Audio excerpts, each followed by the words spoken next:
Ho, ho, ho. Ho, ho, ho. Hello, everybody. Welcome to Talk About with Biff, Lucky, and Mr. Fun, the podcast where we will talk about everything. We will talk about anything. Quite frankly, we will talk about all. And 'tis the season to play Northern Neck Christmas, Rockfish's biggest hit. So Biff, are you on the naughty list or the nice list this year? I'm on the nice list. What about you, Mr. Fun? To be determined. I got a month to turn things around. Less than a month. We're counting down here. You got 17 days. That's right. Yeah, Doing my best, Santa. Doing my best. We're going to a Secret Santa thing tonight, and the gift I bought was, Santa Claus judges you 364 days a year, only works one day, or something like that. It's actually, it's true. So we give them everything. So, anyways, as I said, listening to Rockfish and the Rivermen, we are doing this in a variety of places today. I am in Annapolis. We're coast to coast today. Coast to coast, and as Lucky yells into the microphone. Oh, sorry about that. Lucky is in California. All right. Yeah, Huntington Beach, Surf City, USA. That's right. It's a beautiful part of the world. He doesn't need a microphone. We can hear him all the way from here. Yeah, that's right. Huntington Beach, which is it's a beautiful beach until you turn around and there's a big power plant. Isn't there a big power plant right on the highway there? The big thing they have is oil derricks. Off the shore. Off the shore, but onshore as well. They have all these. They found oil here in the 1900s, Yeah. and some of the wells are depleted, but all the derricks are still there. Yeah. And the land is still owned by mostly by Chevron, is what I read. But yeah.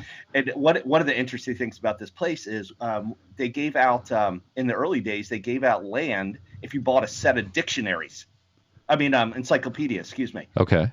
And so now that it's a super nice place, but people got their land by buying encyclopedias. Yeah, which I thought was cool. I had this thought when so it's to tell what time it is. It's roughly 9:15 in the morning on Sunday. So Lucky is at 6:15 in the morning, and I had this thought about dedicated. Time zones. When were time zones invented? So I did some quick research, but when do you guys think time zones were invented? I'm going to guess this was an American thing. I'm just going to guess that. Okay. I'm going to say time zones were invented in 1900. Okay. Lucky, any idea? Probably, yeah. It's probably like a more modern. So you were partially correct, Mr. Fun. It is. It's because of the trains that went across the country in the late 1800s. It was 1878. It was a Canadian that came up with it, but it was based on the fact that they needed to set up train schedules. And they couldn't do it without knowing what the times were across the country. So this guy came up with the thought of dividing the globe into 24 different times. And that's where the time zones came from. And so they set that up. But until that time, I didn't know this, is that there was an official timekeeper in each town. And they picked out when noon was by how high up the sun was up in the sky. And then they worked the time off of that. But the problem when travel came in, they had to change it up. Which I find so wait a minute. So if I was across the globe, and it was 6 p.m. Maryland time, what time would it have been in China? Well, they wouldn't, but it's whatever. They had their official timekeeper themselves. So China set the time on their own. Which, interestingly enough, China only has one time zone. It's a country that should have 5 time zones. Wow. And back then they probably didn't care what time it was in China in the United States. Right? Yeah. But again, it was the concept of the local time was a local time. You just said it. You had an official timekeeper in town. So anyways, I digress a little bit. Can you imagine how complicated the training was whenever that dude came out with that system? And then okay, this is what we're doing across the globe. People are like, what do I do now? Yeah, they had a meeting. I did see that it was called the Official Prime Meridian Meeting. It was after 1878 where the global leaders got together and they set it up. So interesting. So what else is going on in Huntington Beach there, Luck? Huntington. So of course I'm on East Coast time. So I've been up at 5 and 6 a.m. both times. I'm out here for another engagement party, but so I'm hanging out at the Huntington Beach Pier, which is like the big icon of the city, and there's fish. Everybody's fishing out there, but right around dawn, the surfers come, and it's Surf City. So there's hundreds of surfers out here, and the surfing's great. But the fishermen tell me they have an issue. They have great whites in the water right now, and they're warning the surfers don't get in the water. Yeah. But there's like, you still hundreds of them out there. And the fishermen are sort of laughing because they think it's pretty funny, but the surfers, they don't care. They're out there doing it. So when we lived in California, I don't know, 7.5 years, and you go out there, and one of the things you have to tick off the box is to go surfing, right? So we moved there in the winter. It was December, January. And I get invited to go surfing. And like you said, early, like 6:30 in the morning to go surfing. And then you have to wear a wetsuit because the water is freaking freezing in California. I don't care what they say. It's cold most of the year because it comes from Alaska. And you get out there, and I'm bobbing around on this surfboard, sitting out there in a wetsuit, and you look like a seal. That's the problem, right? Because you're wearing a wetsuit that looks like a seal, and famously, people get killed because they go swimming or surfing in the water, mostly Central California, and you get killed. But you can't help to think about it when you're sitting on the surfboard. It's like all you are bait at the end of the day. And there's people out there. I would look like a well-fed seal. Yeah, or like a sea lion. Or orca. Something like that.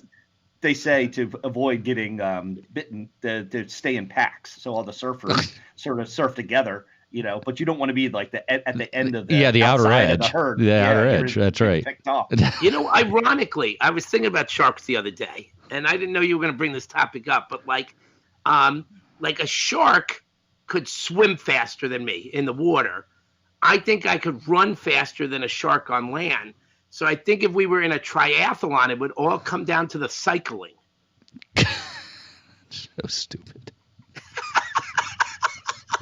Yes, I never thought about. That's a homemade joke. That is. I think that it's more of an observational humor. So yes, exactly. Speaking of humor, Mr. Fun, do you have a joke of the week to start us out? It's thought provoking. If ever there was a joke built to that you get after the fact and laughed, here it is. So Albert Einstein was a genius, but his brother Frank was a monster. What? Frankenstein. Jeez.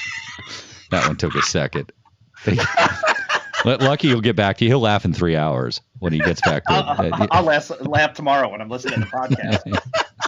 Very good. Very good. So, hey, we had a couple quick follow-up things from last week. JK, we were wondering about the fuel, or we did on the podcast. He came back to us and said that he has 300 gallons on his truck at roughly $4 a gallon. So they have to fill up $1,200 to fill his truck up. So he did share that. And the other one, which is our new feature, Where in the World is JK?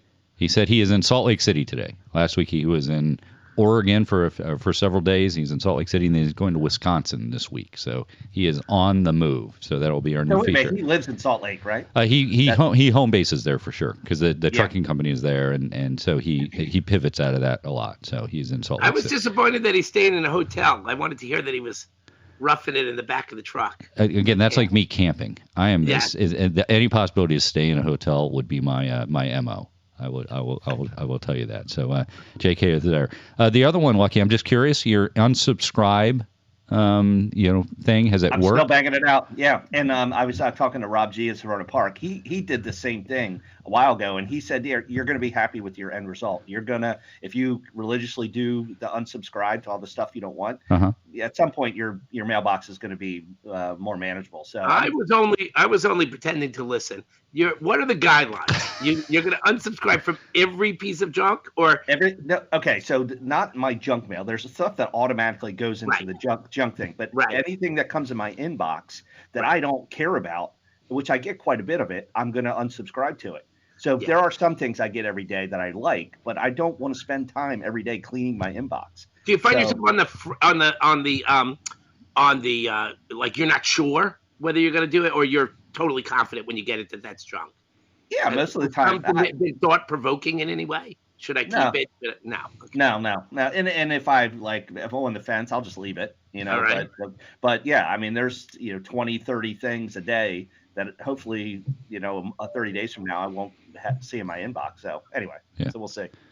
So this is a big week. This past week is a big week, which has become the annual tradition of what you listen to for the previous year, right? And then people share it with you. So what's I know there's some other topics on music this week. What's going on?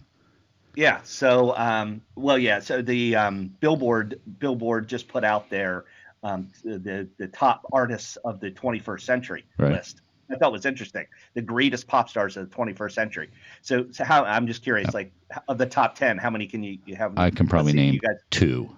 All right, take a crack. Taylor Swift. Taylor Swift's number 2. Okay. Wow, that's surprising. I thought she actually might be number 1. So top pop star of the 21st century. Yeah. Is Bruce Springsteen up there? No. He's not even he's not anywhere near it. Somebody, oh gosh, I'm trying to think. Drake. Drake is number 4. Okay, yep. So we're still missing number 1. Who's bigger than Taylor Swift in the 21st century? Is it somebody that would come to mind, or is it a surprise to you? Oh yeah, 100%. Mr. Fun, you got it. Adele. Adele's number 10. I don't really know what pop is. Like, who falls into the category of pop? Okay, here's the list. Okay, Beyonce, number 1. Okay. Taylor Swift, 2. Rihanna, 3. Mm-hmm. Drake, 4. Lady Gaga, 5. Britney Spears, 6. Kanye, 7. Bieber, 8. Ariana Grande, 9, who is so talented.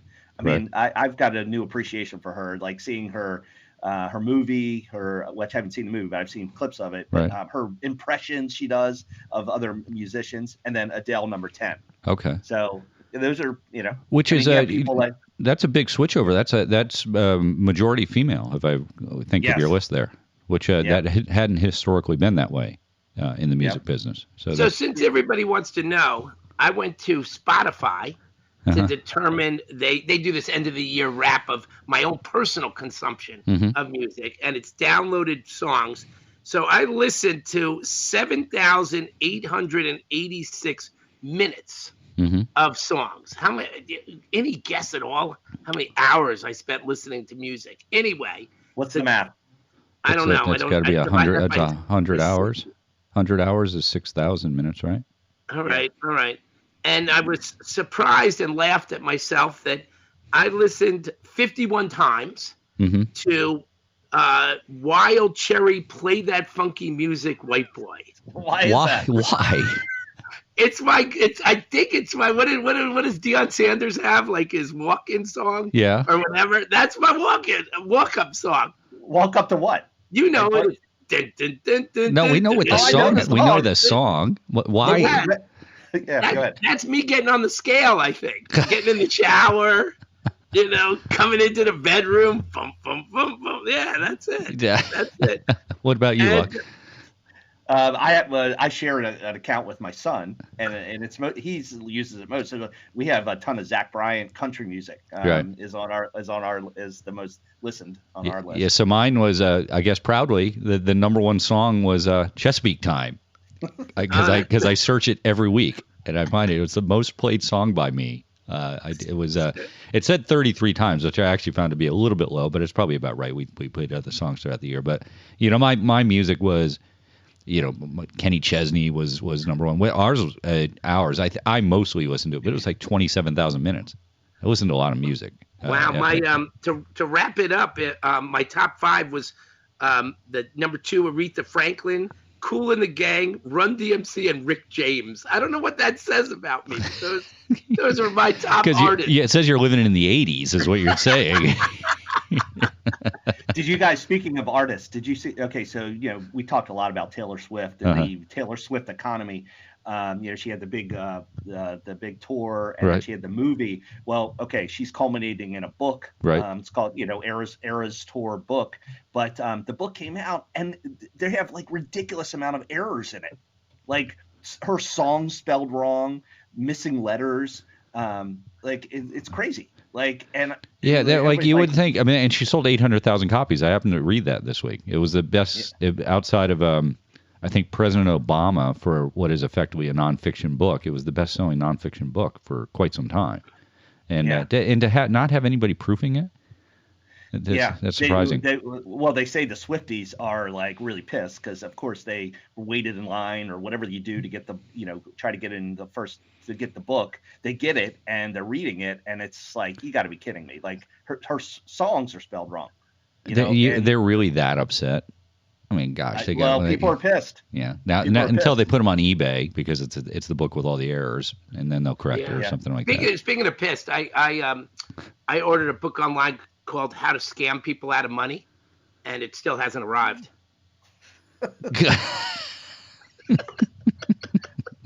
Well, anybody who's a Taylor Swift fan who wants the book, wait for version 2 to come out because you guarantee they're going to go back and edit it and probably put it out another version. I mean, were you really that upset, Lucky, when you got your book? Had all the errors? Or is that just you're just talking about other people? I was a little upset. Okay, so I sent it back. I wouldn't have noticed any of the errors. I would have been like, that's a great book. Hey, where's the pictures? Mr. Fun turning the pictures. So good. Yeah. What else going on?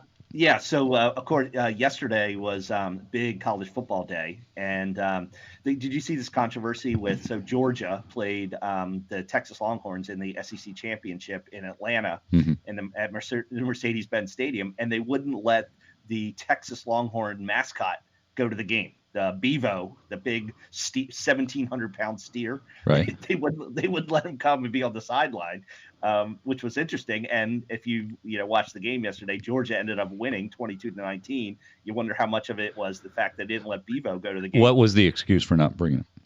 He was too big. I mean, and they just didn't have a lot of room on the sideline. But one of the last times that Texas played Georgia, I think it was in 2019. They both were on the sideline in New Orleans, and the steer got like upset when the English bulldog Uga was near. Yeah, so it was a combination of things. I think they were looking for an excuse not to have Bevo. I can't say it's a bad idea not to let a 2,000-pound animal.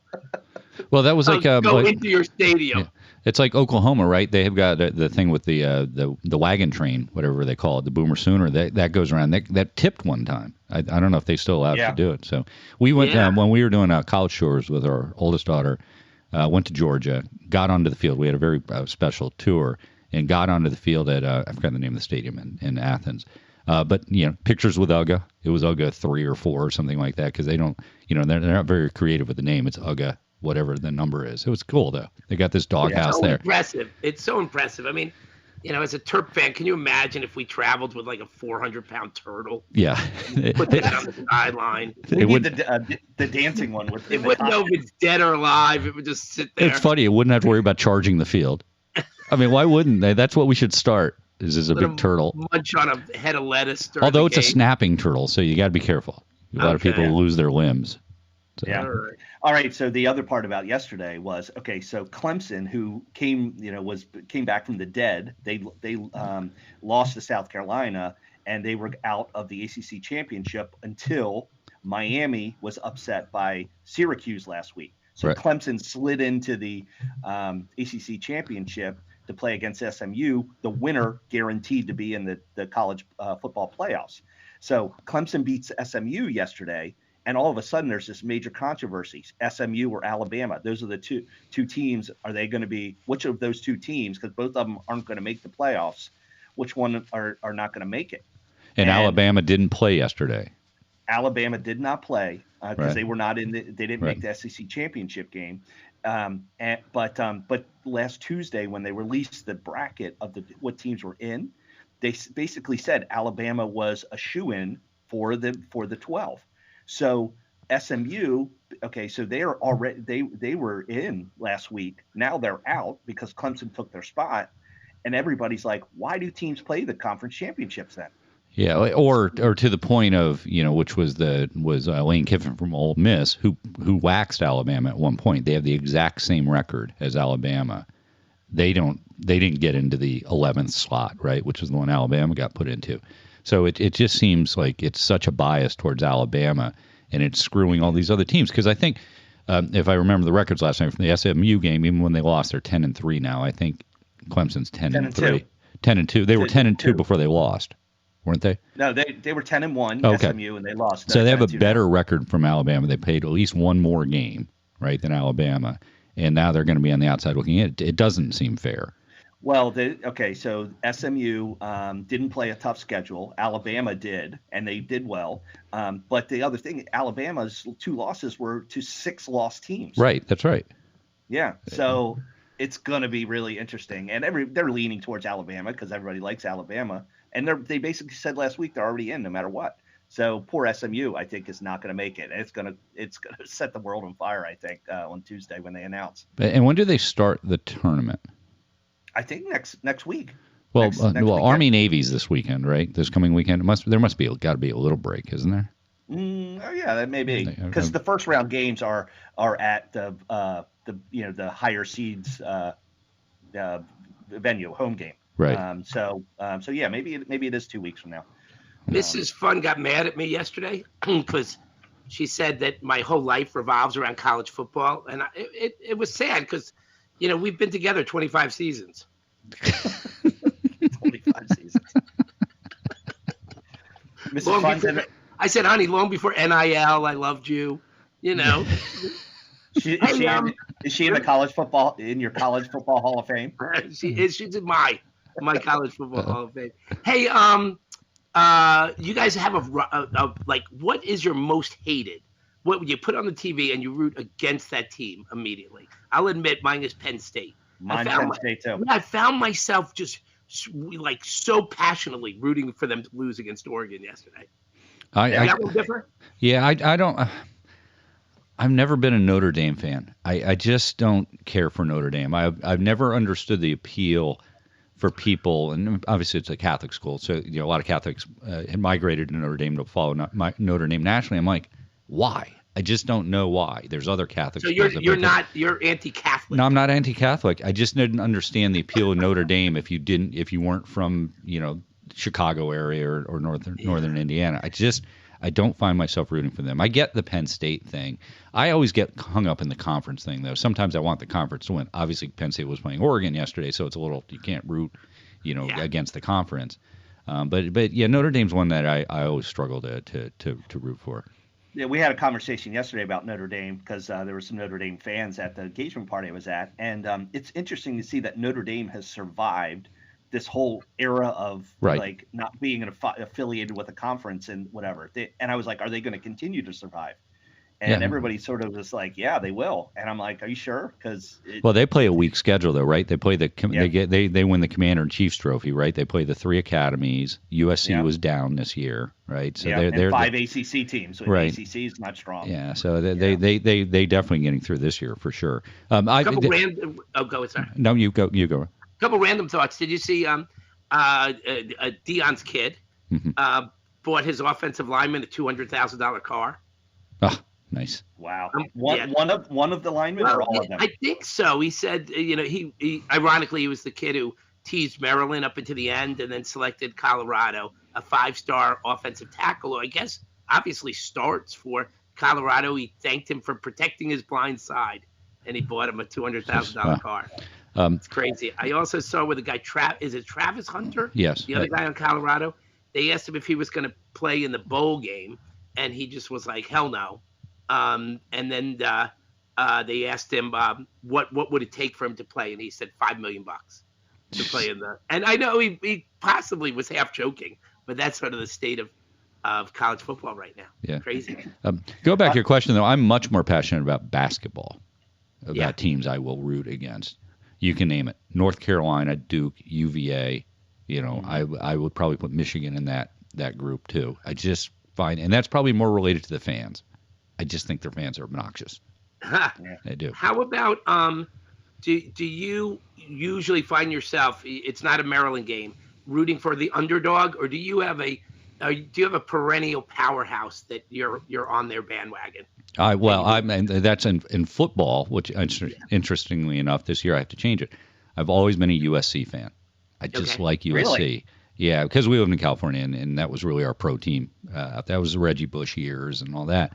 And now I can't root for USC. I just always root for USC. I find myself almost always, because I was a New York Jet fan. You name it. I always found myself rooting for the underdog. So it means more, honestly, when the team becomes good, with the exception of the Yankees in baseball. But yeah. To segue to another category, but one of the reasons why I did not like Mike Krzyzewski, the former Duke coach, is the dude was like 75 or whatever when he retired, and he always had this jet black hair. I'm like, that dude must dye his hair. and it's funny. I read an article this week, Mr. Fun. I'm curious about this. In corporate America, they called it the Brotox phenomena. Like all the executives are nipping, tucking, dyeing kind of thing because they want to stay, stay sharp as in looking wise compared. When you get to your ideal weight, Mr. Fun, are you going to Brotox it up? Or do you have any, I'm going to cross that bridge when I get to it. I'm going to cross. I haven't made that decision yet. Maybe I'll ask Mrs. Fun. Am I good? Or do I need a little tweaking? What about you? If there's one thing, Biff, that you would, if you did it, like, what would you do? What would I do? Yeah, like a cosmetic surgery as a dude. I don't know. I suppose the only thing I might work on is my teeth or something, but I don't really want to do anything else. Really? You have good teeth. Yeah. Well, thanks. I appreciate that. I didn't think you noticed. I don't know. I'd get rid of my chins. I'd get rid of that. Yeah. Like I have a couple of them down there. I will. So I don't think I'll ever dye my hair. I just don't see a need to do that. So. Yeah. There's this girl, right? And she goes to this, she doesn't like having any wrinkles on her body. So she goes to the doctor, and the doctor says there's a new procedure you can get where we put a knob on the back of your head, and every time you see wrinkles, you just turn it, you tighten it, and it'll tighten up your skin. And so she goes for a couple months, and she doesn't. She comes back to the doctor. The doctor goes, "How's it going?" And she goes, "It's going great. The only complaint I have is these two bumps on each side of my cheeks." And he goes, "Oh, those are your nipples." And she goes, "My nipples? Oh, that would explain why I now have a goatee." That's pretty good. Have you ever seen somebody with a lot of plastic surgery on the face, like especially women, where it is pulled back and their forehead's like on the top of their head now because their hairline's been pulled back? I was working with a woman who she was the woman who looked always surprised. I mean, her eyebrow was at the top of her forehead, and she always looked like she was surprised when I saw her. Do you guys remember when Jerry Jones, the owner of the Cowboys, got plastic surgery, and when he rolled out? I mean, he looks so strange. Yeah, I think the men in a lot of cases look stranger, right? With the plastic, you see, where their faces have just changed, like Simon Cowell, right?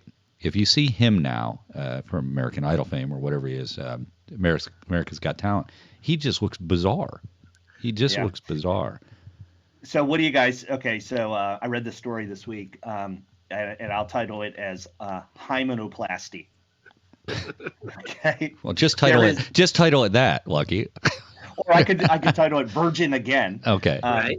Basically, there's this Brazilian influencer who plans to become a virgin again, and by going through this procedure to have her hymen surgically sewed back.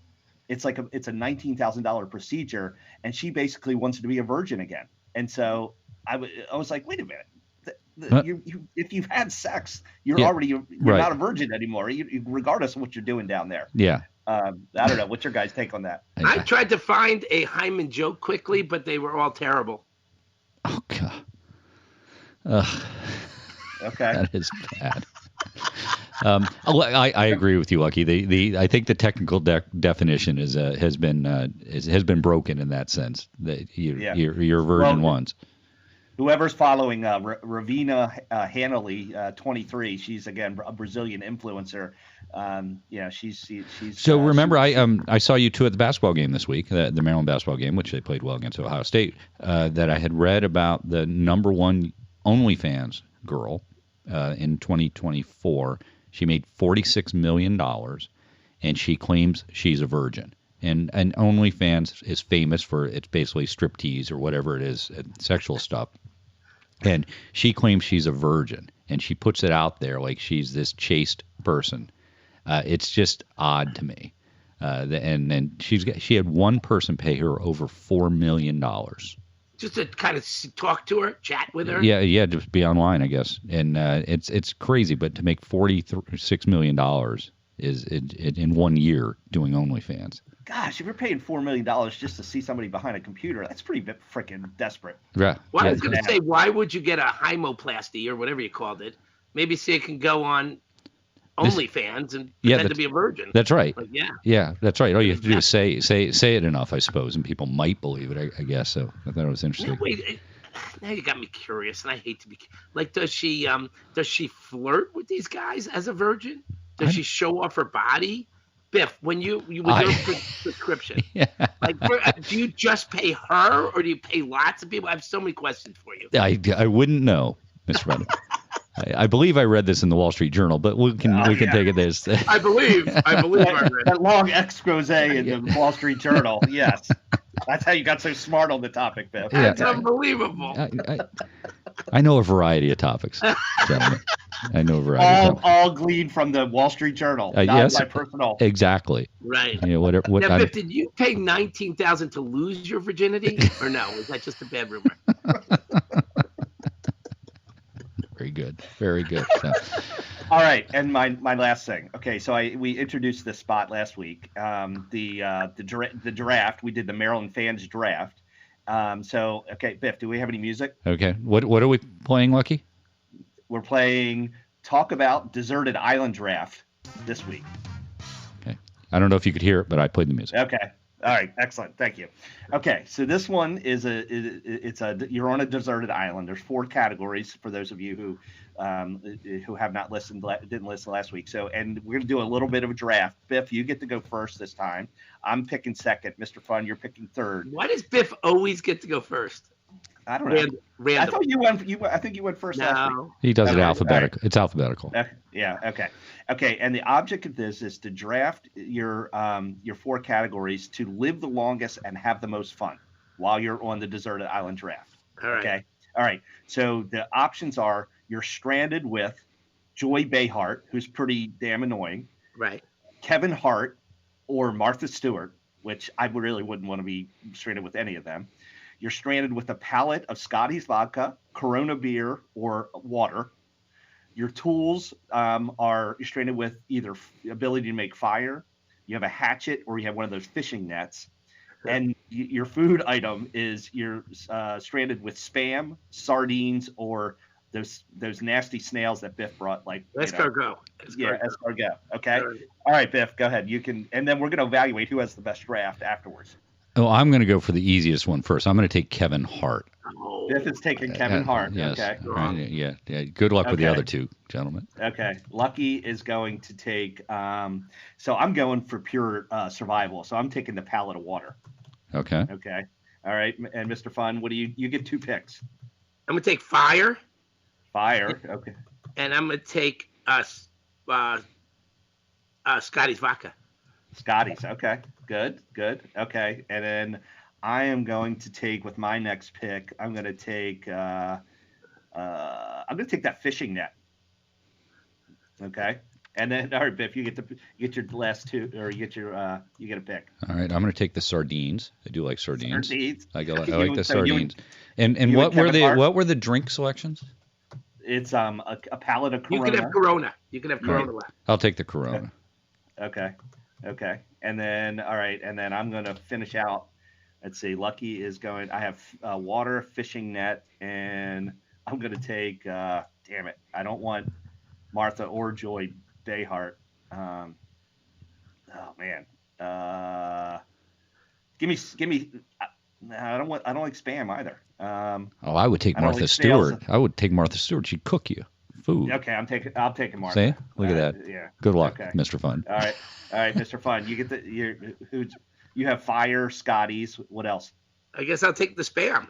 Spam. Okay. And he gets what another else? one. You get another pick. Oh, and I'm gonna just as a future food source, I'm gonna take Joy Behart. Okay.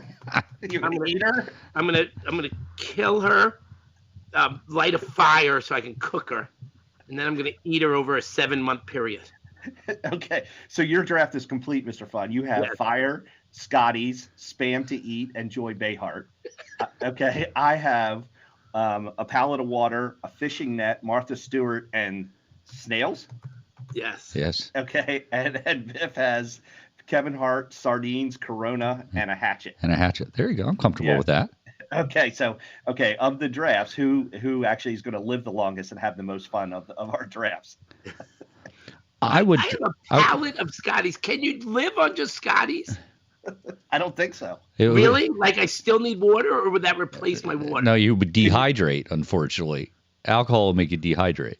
All right. So we did not win out in that. I would say that Lucky, because he has the water and Martha. He's got Martha Stewart, right? So she's going to cook, right? I didn't even think about that. And she can really make the escargot palatable, right? And I have that fishing net, so I'm going to catch some fish. Yeah. It would also make the hut look really nice. It would be nice. So congratulations, Lucky. You have won. You have won this week's, what are we calling it? Talk About Deserted Islands. Okay, here. There we go. The music has living played. the longest and having the most fun. Although I'm not going to have fun with the Stewart. But. All right, Mr. Fun, we're at that point. Give us something to risque that we can. It's joke time. It's joke time. Well, it's Christmas. Let's see if I have some Christmas jokes. You oldie but goodie. Why is Santa's sack so big? Because he only comes once a year. All right. You know why Santa and Mrs. Claus sent their beautiful daughter to boarding school? To keep her off the pole. That's what. Keep her off the pole. All right. Wait, I got one more because it's Christmas. Let's give you 3 Christmas stories. Mrs. Fun asked me what I wanted for Christmas. I said nothing would make me happier than oral sex, so she gave me nothing. Nice. All right, here's a question for you guys. So when is our are we going to do another gift exchange episode? Yeah. Yes.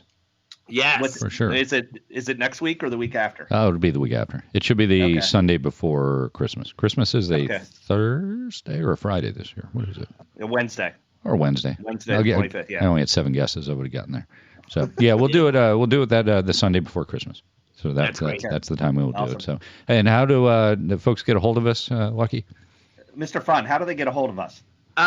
They listen to our podcast and make note of the email address you're about to provide. Which is?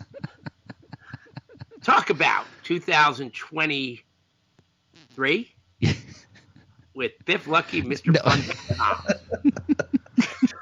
Just testing. Yeah, that's right. Okay. Talk About 2023 at gmail.com. Keep it coming. I had a bunch of comments, by the way, on that question we asked about the police jurisdiction. A bunch of emails came in on that. Oh yeah, what was the answer? Different opinions. Like Rob G's actually he has a family member who had a traffic violation. She ended up going to court. And it got thrown out. So we got to remind. So the question was, I had raised it, or the point I had made was, if you're riding in one county and a police officer from another county is there, can they pull you over? So yes, and so she got off because it wasn't a county on county thing. It was like one of the weird police divisions or whatever.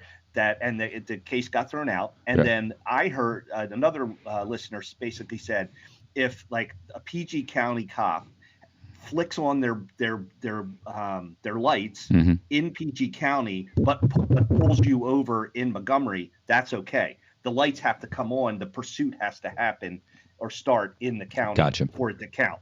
Okay. So I think that, and a couple other people basically said that same thing.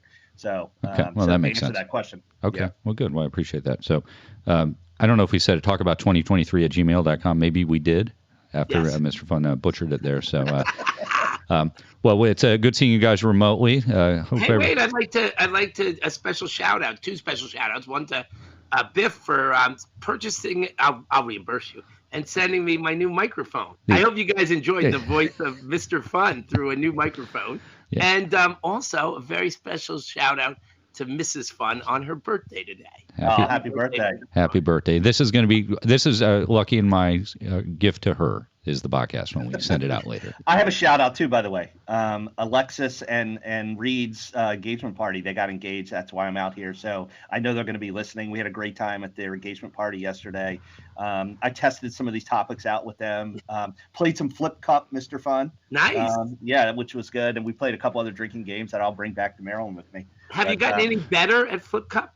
I'm pretty good at Flip Cup. Yeah, okay. They were impressed how good I was. You've been in training. Yeah. I'm not sure either of you should be good at Flip Cup at this point in your life. If I could, we played this other game called Megadeth, it's like 30 cups all in one pile, and you're bouncing. You're trying to bounce a ping pong ball in a red Solo cup, and the 2 cups are chasing there's 2 of them in the game, and they're chasing each other around. And if the cup catches up to you, you got to drink one of the middles, but one of the middle cups, and they have like small amounts of drink in them. But if all the cups get drank, there's one big cup that you have to drink at the end, and you don't want to be that person. So it's a great game. I'll bring it back. Is there any way you could play that game based on those directions? No. Well, I have to show it. It's one of those I have to show you. Yeah, that's right. So okay. Anyway. All right. Well, good. Anyways, good seeing you guys. Hope everybody out there had a good time listening to the podcast. The last few podcasts, we have been actually past the end of the podcast, been recording over it. It's a little challenging technically, so we won't do it this week. I'm breaking it to Lucky and Mr. Fun. Part. All right, because I'm going to play Northern Neck Christmas in its entirety without you guys chatting over it. So love you guys. Until we do it again next time, let me just say goodbye.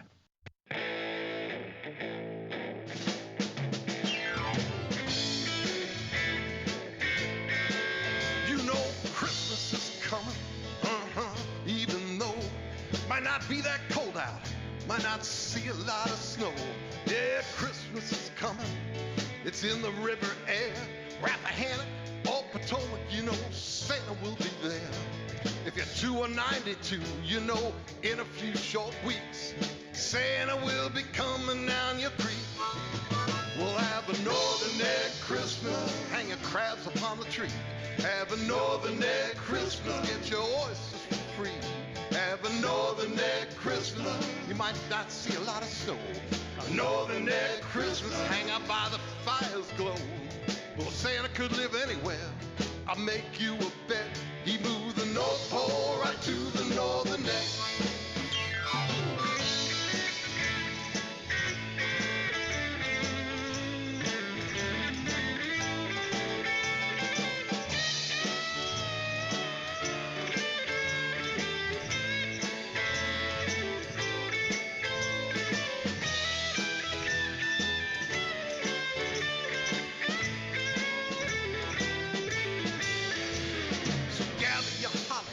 Find some mistletoe, put some music on, yeah, and turn your lights down low.